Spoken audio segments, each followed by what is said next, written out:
Everybody knows what an iceberg is? Yes? Right, so what we want to do is we want to take this iceberg analogy and apply it to a human being. Right? We know that the part of the iceberg that we see is only about 10%, right? 90% of the iceberg is underwater that we can't see. So when we take this analogy and we apply it to a human being, the part of a human that we can see are the human's actions, decisions, and behaviors. I can see that from other humans. Does that make sense? But here's the thing. Everything that drives a human's actions, decisions, and behaviors are all driven from what's under the water, from what's inside the human that we can't see. Okay? So think about this.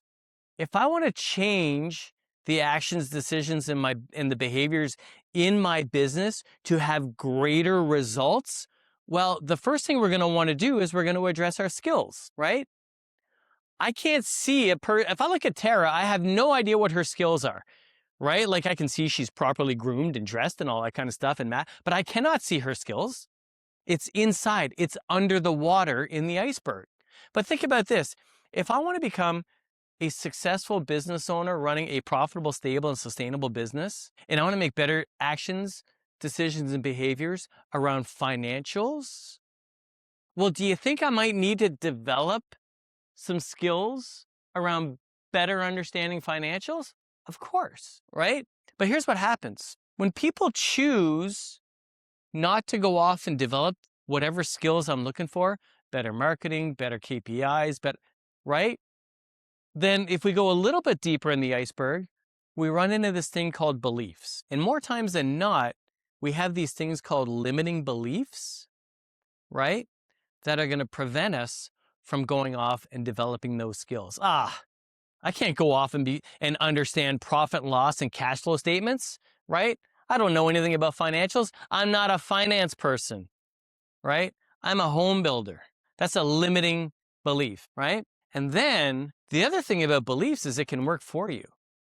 Let me give you an example. I didn't connect the two dots until about 10 years ago when I started coaching this stuff.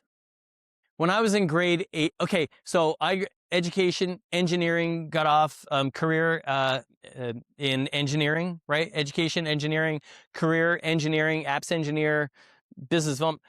Nobody in my family has ever pursued an education and a career in numbers. They're all military, healthcare, and tradespeople. Nobody has ever.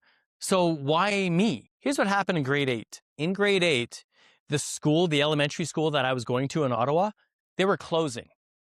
So we were graduating. We were the last graduating class of this elementary school. And what they did was they did something different. They chose that because it was their final year, that they were giving an award to every single student in class.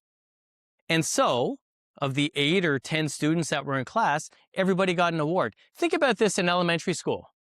If they gave an award to the top student in each of the 8 to 10 subjects, they would go to 2 people. There was always the 2 smartest people in all.